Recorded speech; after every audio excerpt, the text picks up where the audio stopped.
direction l'hippodrome de Pirée où nous allons parler d'équitation. Un exemple de ces activités de plein air qui ont pu reprendre avec, bien sûr, des nouvelles mesures de sécurité. On retrouve en direct Mike Léral. Bonsoir Mike. Qu'est-ce qui a changé dans les cours d'équitation depuis la reprise ?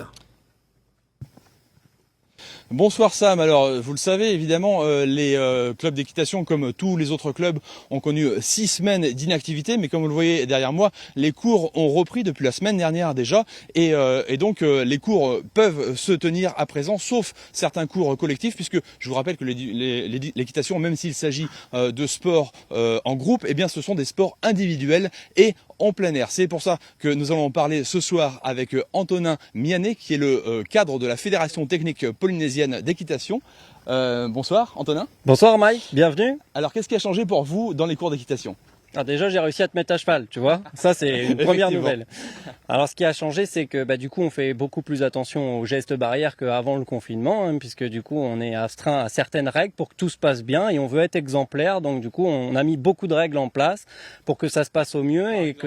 Alors par exemple le lavage des mains à l'entrée de chaque club équestre, tous les clubs ont un lavage de mains juste à l'entrée. On a diminué nos cours ne font plus que 45 minutes plutôt qu'une heure pour éviter le croisement entre les cavaliers dans l'enceinte de la structure. On a aussi diminué la capacité des cours pour que les cours soient de moindre importance. On a fini les cours à plus de 10, on fait des cours à moins de 7 maintenant. Les cavaliers viennent avec leur... Est-ce qu'il y a des problèmes d'échange de matériel que vous devez régler ? Alors pour tout ce qui est propriétaire, non, parce qu'ils ont leur propre matériel, et pour les chevaux de club un petit peu, et donc du coup dans le quart d'heure qu'on s'est laissé, on désinfecte les rênes, on désinfecte le matériel pour nous permettre de travailler dans de bonnes conditions. Les sports collectifs comme le horseball restent interdits, j'imagine ? Oui, le horseball reste interdit, donc on travaille autrement et on respecte la règle, on fait que le travail individuel pour le moment. La difficulté des clubs, c'est aussi que vous avez des charges qui sont permanentes en fait dans l'équitation. Oui, c'est vrai que notre sport a cette particularité. On travaille avec des êtres vivants et il a fallu continuer à nourrir ces chevaux, il a fallu continuer à les entretenir, à payer les palefreniers pour entretenir, pour le bien-être des chevaux. Donc nos charges sont restées très importantes et elles sont restées idem pendant le confinement, alors que les rentrées étaient nulles. Et il devenait très urgent pour les structures équestres vraiment de redémarrer, malgré le superbe accompagnement qu'on a eu de la part du ministère, de la DJS et du COPF. Je dois t'avouer que c'est un grand bol d'air qui arrive sur nos structures de pouvoir réouvrir. On rappelle combien de licenciés vous avez, et aussi vous avez des résultats, je crois, au plan national parfois.